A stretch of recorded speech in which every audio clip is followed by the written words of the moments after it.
Hello សួស្តីអ្នកទាំងអស់គ្នាជួបជាមួយខ្ញុំបាន Mr. Long ម្ដងទៀតហើយបាទថ្ងៃនេះគឺយើងមកលេង block ព្រោះទៀតហើយគឺនៅក្នុង Echo ទី15បាទបើសិនជាអ្នកគ្នាអត់បានមើលជាមួយនៅ Echo ទី14ទេ complete ទៅមើលផង link ខ្ញុំដាក់ខាងក្រោម description បាទរួចរាល់ហើយតចាប់ដើមបាទក្នុង Echo នេះខ្ញុំនឹងមកប្រាប់អ្នកគ្នាអំពីរបៀបបង្កើត logo គ្រូក្នុង block ព្រោះបាទកុំឲ្យវាឆ្ងាយច្រើនតោះយើងចូលទៅរបៀបបង្កើតវាទាំងអស់គ្នាបាទជំហានដំបូងអ្នកគ្នាចូលមកកាន់ Google ឬក៏ Chrome មកហើយយើង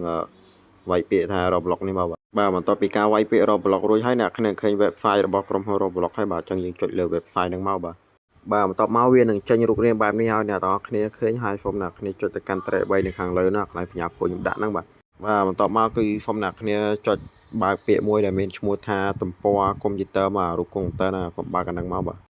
ទបន្ទាប់ពីការបើកអាហ្នឹងរួចហើយអ្នកគ្នាឃើញបែបនេះបាទហើយសូមអ្នកគ្នាចុចពាក្យថា login ហ្នឹងមកបាទបន្ទាប់ពីការ login រួចហើយវានឹងលោតផ្ទាំងបែបនេះឲ្យយើងវាឲ្យយើង login ចូល account Roblox របស់យើងបាទយើងដាក់ឈ្មោះនិងលេខកូដ account យើងចូលទៅបាទហើយយើងធ្វើការដាក់ឈ្មោះនិងលេខកូដ account យើងចូលសិនបាទបន្ទាប់ពីអ្នកគ្នា login ចូលជាមួយនឹង account Roblox របស់អ្នកគ្នារួចហើយវានឹងលោតផ្ទាំងបែបនេះយើងបានន័យថាយើងបាន login account Roblox របស់យើងចូលនៅក្នុង website Roblox ហើយបាទបន្ទាប់មកអ្នកគ្នាចុចជាមួយនឹងពាក្យ creator នេះមកបាទខ្ញុំដាក់សញ្ញាព្រួយហ្នឹងបន្ទាប់ពីការចូលជាមួយនឹងកន្លែងហ្នឹងរួចហើយអ្នកគ្នានឹងឃើញផ្ទាំងបែបនេះបាទបន្ទាប់មកសូមអ្នកគ្នាចុចទៅកាន់ track 3នៅខាងលើដែលខ្ញុំដាក់សញ្ញាព្រួយនេះមកបាទចុចអាកន្លែងហ្នឹងមកបាទបន្ទាប់មកវានឹងចេញផ្ទាំងបែបនេះយើងឃើញមកហើយកន្លែងហ្នឹងគឺសូមអ្នកគ្នាចុចទៅកាន់ track ទី2កន្លែងខ្ញុំដាក់សញ្ញាព្រួយហ្នឹងមកបាទបន្ទាប់មកវានឹងចេញផ្ទាំងបែបនេះយើងឃើញហើយសូមអ្នកគ្នាចុចទៅកាន់អាពាក្យខាងលើនេះកន្លែងដែលខ្ញុំដាក់សញ្ញាព្រួយឲ្យអ្នកទាំងអស់គ្នាឃើញហ្នឹងមកគឺកន្លែងហ្នឹងចុចមកបាទទៅវានឹងចេញផ្ទាំងបែបនេះយើងឃើញមកហើយសូមអ្នកទាំងអស់គ្នាចុចទៅកាន់កន្លែងសញ្ញាព្រួយដែលខ្ញុំដាក់ដូចនៅក្នុងវីដេអូហ្នឹងឯងបាទសូមចុចកន្លែងហ្នឹងមកបាទបន្ទាប់មកវានឹងចេញផ្ទាំងបែបនេះហើយសូមអ្នកគ្នាចុចពាក្យ upload នៅខាងក្រោមនេះមកកន្លែងសញ្ញាព្រួយហ្នឹងឯងបាទចុចកន្លែងហ្នឹងមកបាទរួចរាល់ហើយវានឹងចេញផ្ទាំងបែបនេះយើងឃើញហើយសូមអ្នកគ្នាចុចទៅកាន់ពាក្យ upload កន្លែងសញ្ញាព្រួយខ្ញុំដាក់ឲ្យអ្នកគ្នាមើលចុចកន្លែងហ្នឹងមក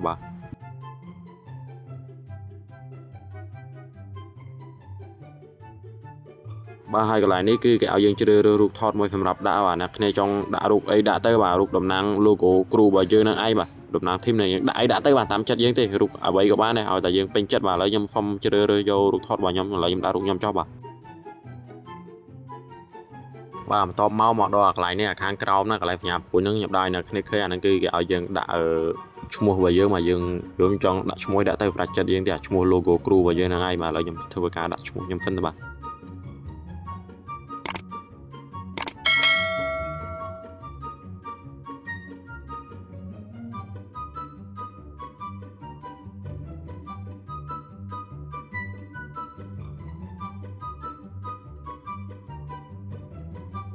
បន្ទាប់ពីអ្នកគ្នាដាក់ឈ្មោះរួចរាល់អស់ហើយសូមអ្នកគ្នាអស់មកខាងក្រោមមកហើយអ្នកគ្នានឹងឃើញពាក្យមួយដែលមានឈ្មោះថា upload ហ្នឹងហើយបាទហើយអ្នកគ្នាចុចលើអាពាក្យ upload ហ្នឹងមកបាទកន្លែងសញ្ញាព្រួយហ្នឹងហើយមកចុចកន្លែងហ្នឹងមក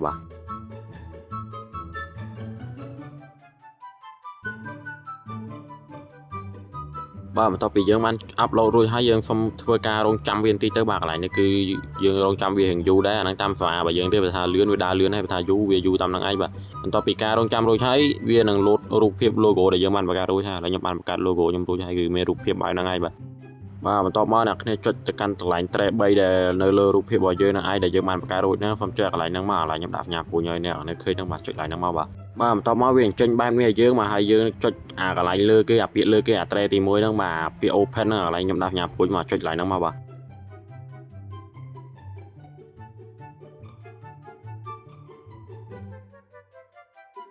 ទបន្ទាប់មកវានឹងចេញផ្ទាំងបែបនេះយើងឃើញមកហើយសូមអ្នកទាំងអស់គ្នាចុចទៅកាន់អា link នៅខាងលើនោះកន្លែងខ្ញុំដាក់សញ្ញាព្រួយហ្នឹងឯងមកចុចមកកន្លែងហ្នឹងមកបាទបន្ទាប់មកយើងនឹងឃើញ link បែបនេះហើយបាទហើយសូមអ្នកគ្នា copy link ហ្នឹងមកបាទបើសិនជាទូរស័ព្ទអ្នកគ្នាអត់មានអារូបសញ្ញា copy ដូចខ្ញុំទេចុចលើអា link ហ្នឹងឲ្យជាប់មកហើយវាចេញពាក្យថា copy យើងចុច copy វាមកបាទ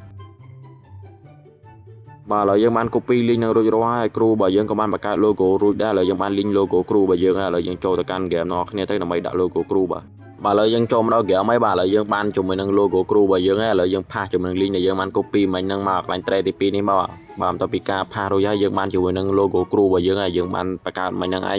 ខ្ញុំបានរួចហើយឥឡូវយើងដាក់ឈ្មោះគ្រូរបស់យើងមិនចង់ដាក់ឈ្មោះមិនដាក់ទេតាមចិត្តយើងទេឥឡូវខ្ញុំដាក់ឈ្មោះគ្រូខ្ញុំដាក់ឈ្មោះថា Mr. Long Family ចុះបាទគ្រូ Mr. Long ហ្នឹងឯងឥឡូវខ្ញុំដាក់ចឹងចុះអូខេអញ្ចឹងរួចហើយវីដេអូរបៀបបង្កើតគ្រូនៅក្នុង block root គឺមានតែប៉ុណ្្នឹងទេ và phần gì này cái này toàn chơi bạc cái kêu vô lòng pi kêu thì ai chấm mơ không video cái photo đập buôn bán nhầm đại lý được hàng cầm description mà hay và phần chấm mơ video này vô thế là cái này ai chấm mơ làm với mà này phải là video này on liên thế nhầm thơ pi mà đầm nạ ca thơ mà đó ca nghe thế nào nè cái này mơ nghe kêu vô mà chẳng cứ miền tây đang tết chụp này được nòng video cao tiết và bye.